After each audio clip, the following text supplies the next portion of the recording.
I want to give all the praise, all the glory, all the honor unto Yahweh, Bahashim, Yahushai, Bahashim, Rika Kudash. Double honors goes out to the other apostles of Great Millstone for teaching me the truth. Also, I want to acknowledge Allah Akyam, who are pushing the truth with sincerity throughout the four corners of the earth. Shalom to the elect. Okay, so I'm gonna go in on Psalm 145 and excuse the background noise. I got some maintenance doing some work here at the crib, so you might hear some background noise. But anyway, Psalm 145, it says, I will extol thee, my power, O King, and I will bless thy name forever and ever. All right, and this was written by King David, so he understood regeneration. So that's why he would say something like this, right? He would bless thy name forever and ever, because you have to understand that, King David came when he was reborn, regenerated in Babylon, America. King Masha, we believe through the Spirit, was King David, and he was still blessing the name. He was using the name Yahweh Bahashim Yahushai. All right, so that's how he blessed the name forever and ever, because of the regeneration. The prophets are regenerated, and we're using the true names. Verse 2, every day will I bless thee, and I will praise thy name forever and ever. Once again, great is Yahweh and greatly to be praised, and his greatness is unsearchable. One generation shall praise thy works to another, and shall declare thy mighty acts. And that's how our elders, and their elders, they were praising and teaching and declaring the mighty acts of Yahweh Bashem Yahushai to the pupils, to the students. And others have entered into thy labors, right? We've entered into the labors of the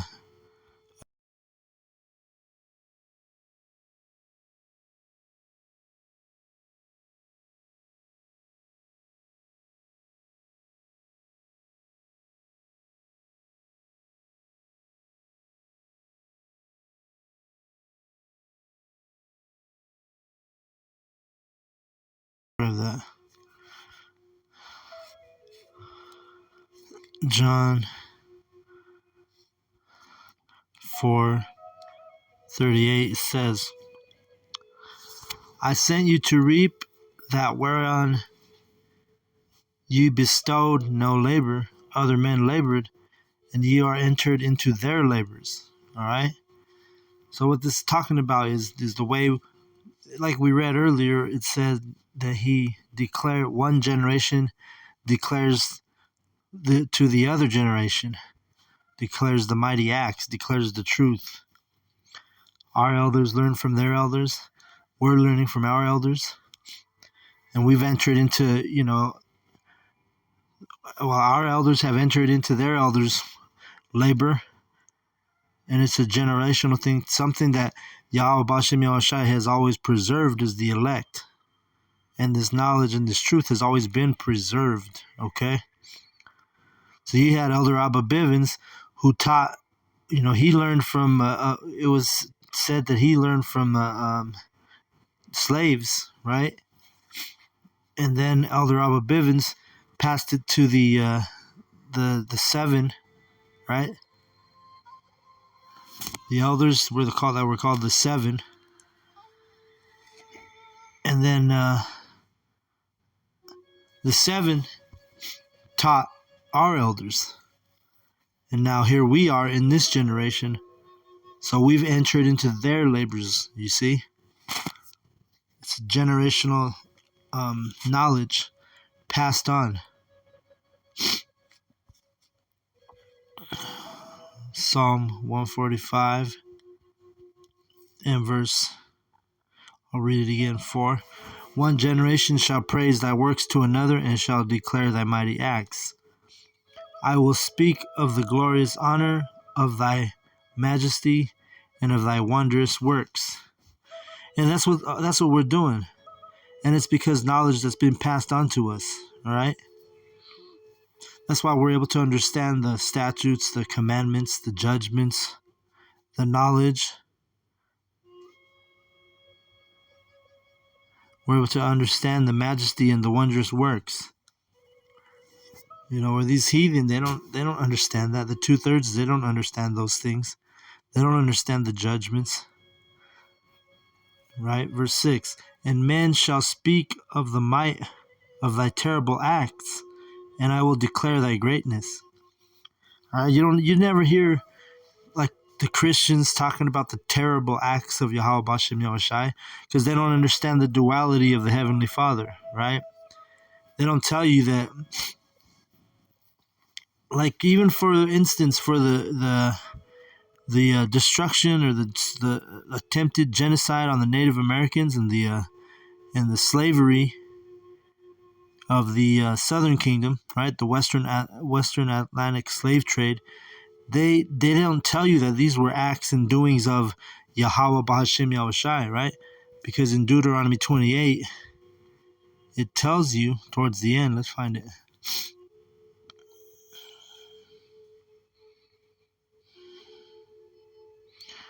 That these type of things were going to happen, right?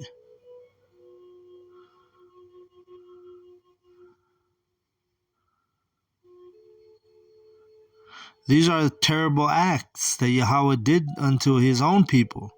So how much more is he going to do it to the heathen, right? Let's get it. We'll read this.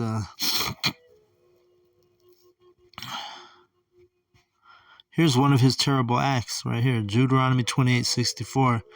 And Yahweh shall scatter thee among all people, from one end of the earth even unto the other, and there thou shalt serve other gods, which neither thou nor thy fathers have known, even wood and stone. And among these nations shalt thou find no ease, neither shall the sole of thy foot have rest, but Yahweh shall give thee there a trembling heart, and a failing of eyes, and sorrow of mind. You see that? So our people are suffering and serving other gods because we've been scattered as a punishment, as a curse. This is a terrible act. Jumping down to 68. And Yahweh shall bring thee into Egypt again with ships by the way whereof I spake unto thee. Thou shalt see it no more again. And there ye shall be sold unto your enemies for bondmen and bondwomen, and no man shall buy you, meaning no man shall redeem you. Right? And this happened to the so-called black tribes. The Southern Kingdom was brought to the America, which America's spiritual Egypt. That's why it says you'll be brought into Egypt again, because you were brought into America, which is spiritual Egypt, right? And that's why. And you were brought on ships, and you were sold you were sold unto your enemies.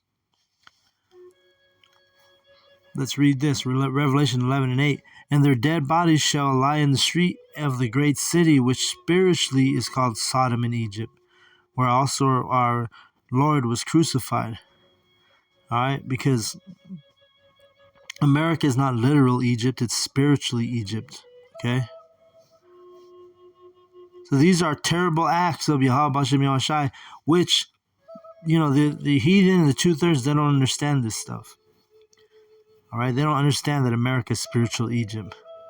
They don't understand America is spiritually Sodom, right? Because this is where it's legal, it's not illegal to be a sodomite in America. You can marry a man in America, in Babylon the Great. These are acts against the laws of Yahweh Bashem Yahushai. And this is actually a terrible act of Yahweh, because he's the one who's allowing this to happen here in Babylon, right? He's the one who put you under your enemies. That's why you serve gods your forefathers never knew, and you're busy here committing abominations and not even feeling like it's a bad thing. These homosexuals and these heathen and all these abominations around us, they don't look at their acts as abominations. They think it's normal, right? Why? Because they have no reverence. They don't consider the ways of Yahweh Bashem Yahushai. But this is a terrible act that Yahweh allows. He's allowed your enemies to control you and to brainwash you and to pollute your mind, you see. He's allowed it as punishment. So we go to 145, and I'm at verse 6. It says, "And men shall speak of the might of thy terrible acts, and I will declare thy greatness." And this is what we're doing. The prophets of Yahweh Hashem Yahushua, we're the ones speaking of the might of the terrible acts. And we're the ones declaring the greatness of Yahweh Hashem Yahushua. They shall abundantly utter the memory of thy great goodness, and shall sing of thy righteousness. And now it's happening in abundance, because you have all the prophets all over the planet Earth popping up in the camps and teaching this truth. And we're singing of the righteousness, because this scriptures is a song, right? It's a song that we're singing, right? We've always had the lyrics. It's just barely now we're understanding the lyrics. Verse 8, Yahweh is gracious and full of compassion, slow to anger, and of great mercy. And he had mercy on the elect, and he's had mercy on his prophets, who he's given the understanding. The breath of life has come into us, right? He's breathed his life into us. This is just like when Adam, when he breathed life into Adam, Adam was already alive. He was just giving him the understanding and the knowledge of the truth.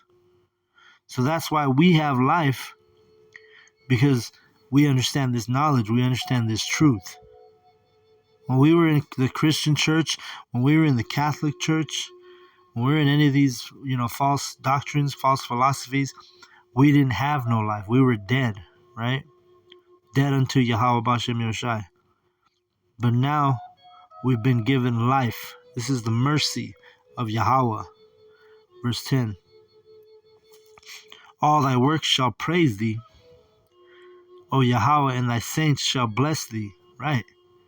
And who are the saints? They're Israelites. The Israelites who have this knowledge. Of course, it starts out with his prophets. And we're blessing Yahweh by glorifying him, by teaching about him, by introducing our people to him. See? Verse 11, they shall speak of the glory of thy kingdom and talk of thy power. And this is what we do when we're among the brotherhood. What we do, we talk about the kingdom. Brothers are like, we were talking about it last night. We had a little get together, a dinner with the brothers, and we were talking about it, how when we speak about the kingdom, we're like the dudes on that movie Life. Remember when they were all imagining that scene where they're all imagining the boom boom room, and they all had a role, and they were all picturing themselves in the Ray's boom boom room. So this is how we do. We talk about the kingdom just like that. We be talking about the kingdom among the brothers, and it's like that episode, or not that episode, that movie Life with Martin Lawrence and Eddie Murphy. Where they're imagining the boom boom room, and we're imagining the kingdom. We be talking about the kingdom, like, oh, I'm gonna have this, I'm gonna have that. I'm gonna have a whole castle of amethyst. I'm gonna have a bunch of wives. Feeding me grapes or whatever it is. That comes to your mind when you're picturing the kingdom. We speak of the glory of thy kingdom, and we talk of the power of Yahweh Bashem Yahushai. This is what the saints do. Verse 12. To make known to the sons of men his mighty acts and the glorious majesty of his kingdom. See that? And this is what the prophets do. We tell you what the kingdom's going to be like. We tell you you're going to have slaves. The heathen are going to be your inheritance. You're going to have handmaids and servants, which are going to be of the heathen nations. Right? 13. Thy kingdom is an everlasting kingdom, and thy dominion endureth throughout all generations. And that kingdom is going to be set forever. The Lord Yahweh upholdeth all that fall, and raises up all those that bowed down. Right.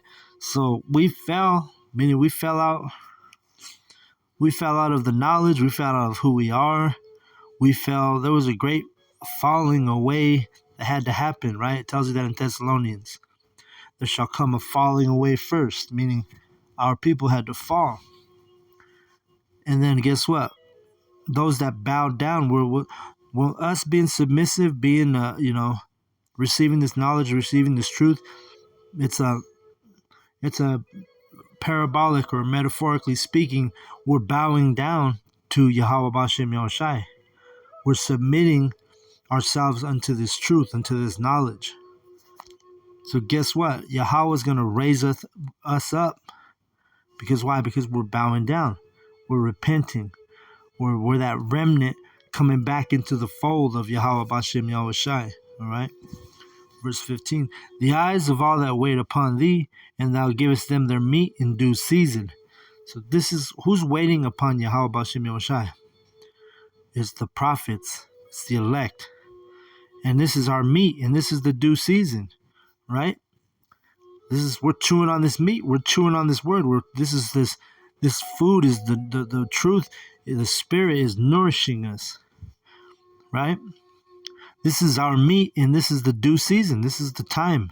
We're living in the time where we're declaring, the truth to our people. We're exposing Esau Edom. And this is the due season. This is the time this is the time we're in, where we're exposing Esau Edom. He can't hide himself anymore. He's being exposed by the prophets, consumed by the Lord's mouth. Right? Let's get that real quick.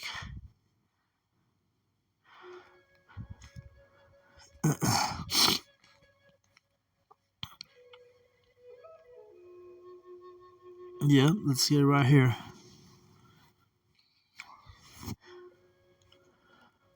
And this is due season. This is the meat in due season. This is what's happening. We're revealing the wicked. Everything is coming to the light, right?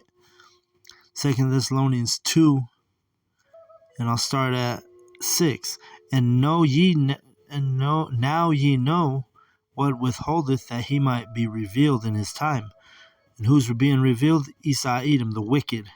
7. For the mystery of iniquity doth already work. Only he who now letteth will let, until he be taken out of the way. Right. Who's going to be taken out of the way? Esau Edom, the wicked. Verse 8. And then shall that wicked be revealed, whom Yahweh shall consume with the spirit of his mouth, and shall destroy with the brightness of his coming. Right?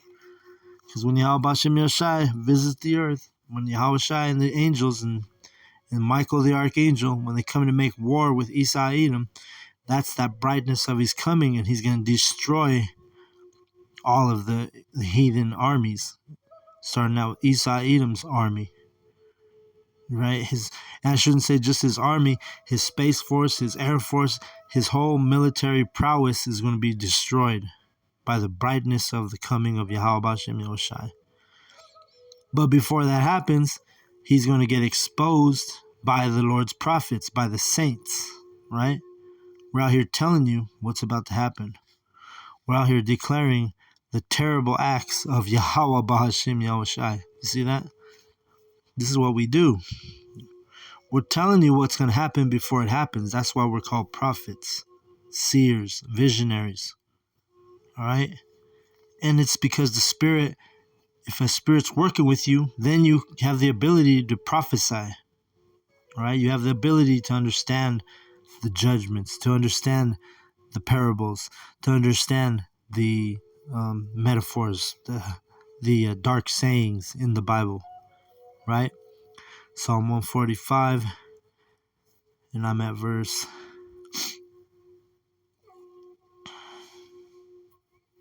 16. It says, Thou openest thine hand, and satisfiest the desire of every living thing.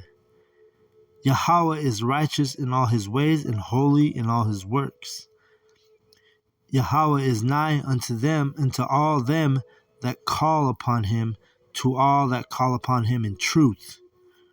All right, so who's calling upon him? Who's calling upon his true name? You know, it's the Israelites, and more specifically under the banner of GMS, right? Because you got IUIC, they're calling on Christ. They're united in Christ. But GMS, we're united in Yahweh Bahashim Yahushai. There's a difference, right? That's why it says to all that call upon him in truth. Because we know Jesus the Christ is not a truth. That's not the Son. He's not the reason why we have this knowledge. The reason we have this knowledge is because of Yahweh Shai, not no Jesus Christ. All right? And this is why it's a stumbling block. That's why his prophets are a stumbling block, because the world is deceived into believing all that madness and all those lies. But the elect cannot be deceived, okay? As it is written in in Matthew 24. Let's grab that real quick. The elect can't be deceived. Matthew 24 maybe. For there shall arise false Christs and false prophets, and shall show great signs and wonders, and so much that if it were possible, they shall deceive the very elect.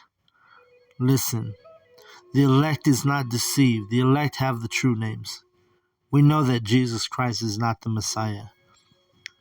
Right? We understand the Messiah is Yahweh Shai. All right?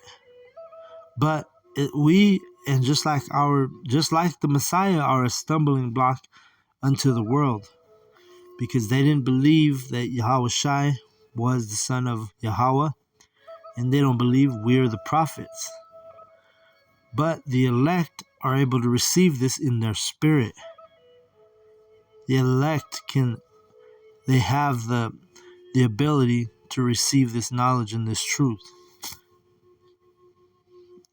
Let me go back to Psalm 145, and I'm at 19.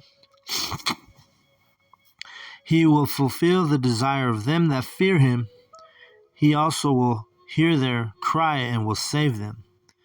See, what you have to understand is these other people, the ones that call on Jesus Christ, they're not crying to get out of here.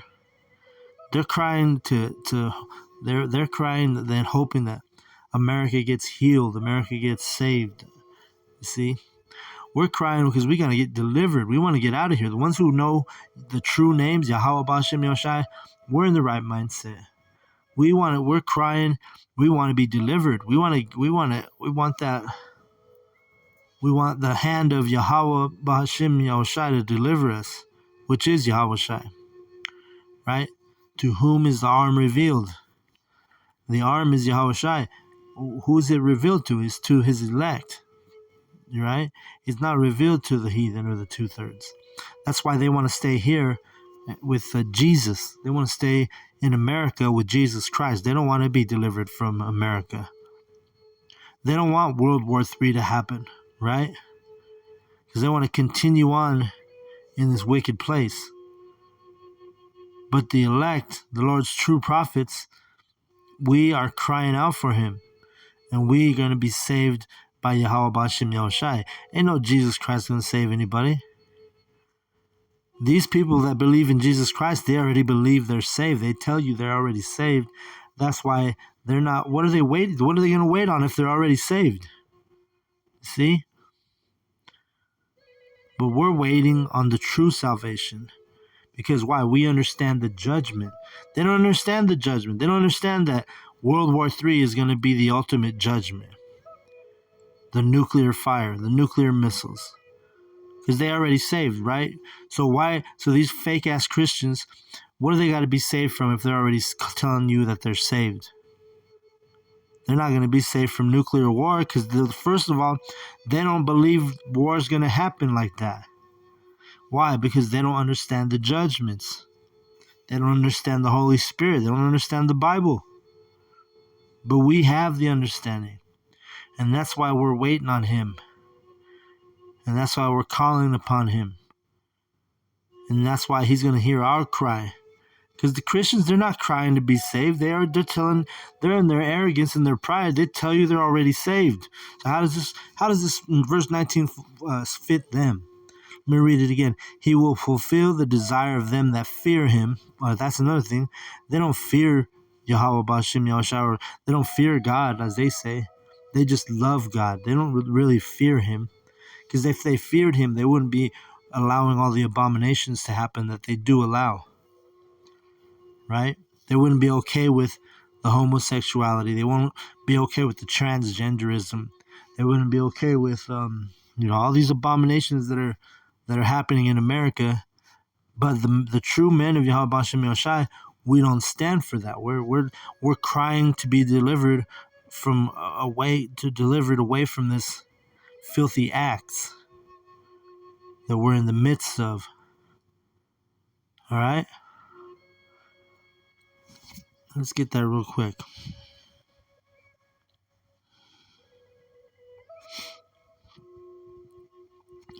And Yahweh said unto Ezekiel 9:4, and Yahweh said unto him, go through the midst of the city, through the midst of Jerusalem, and set a mark upon the foreheads of the men that sigh and they cry for all the abominations that be done in the midst thereof. And to the others he said in mine hearing, go ye after him through the city and smite. Let not your eyes spare, neither ye have pity.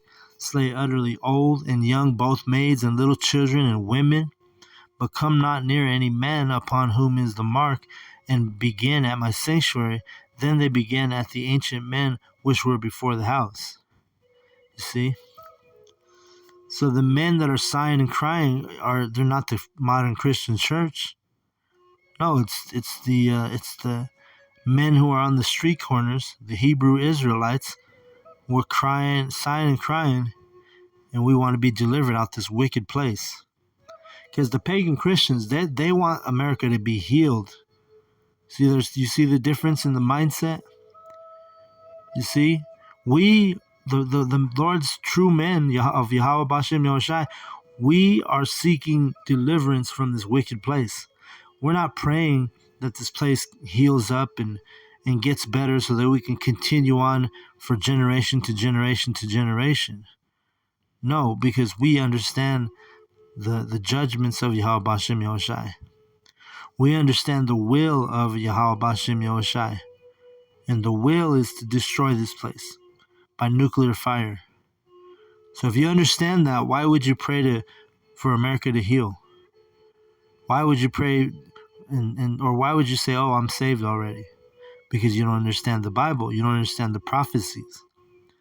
If you think you're already saved, then you truly don't understand it, because someone who's already saved, what do they got to be saved from?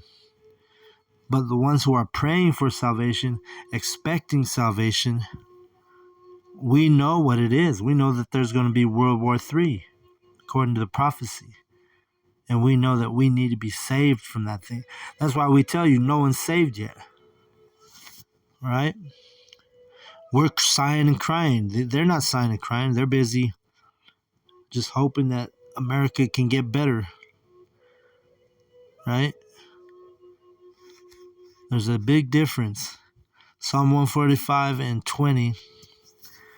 Yahweh preserveth all them that love him, but all the wicked will he destroy. He's going to destroy. You're wicked if you're going against the will of Yahweh Bashem Yahushai. If you're going against the will of, I'll say it for your sake, I'll say God. If you're going against the will of God, you're considered wicked. And the will of God, who we know is Yahweh, right, is to destroy Babylon, America, spiritual Egypt. So if you love him, you're going to understand that. But if you're the opposite end of the spectrum, if you hate the truth, then you're going to be one of those people that says you're already saved, and you're going to pray that America continues the way it is in its wicked ways, which that's just stupid. Verse 21, my mouth shall speak the praise of Yahweh, and let all flesh bless his holy name forever and ever. And eventually, when we get the kingdom, when we get back into rulership, all the heathen, all the 2/3, everyone's going to bless the name of Yahweh Ba'ashem Yahushai. Because there ain't going to be no false doctrines. There ain't going to be no false prophets to throw you off, giving you false names, different names.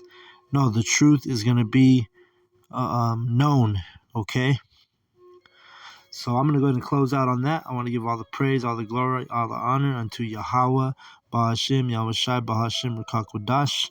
Double honors goes out to the other apostles of Great Millstone for teaching me the truth. Also, an acknowledge of the Akim, who are pushing the truth with sincerity throughout the four corners of the earth. Shalom to the elect.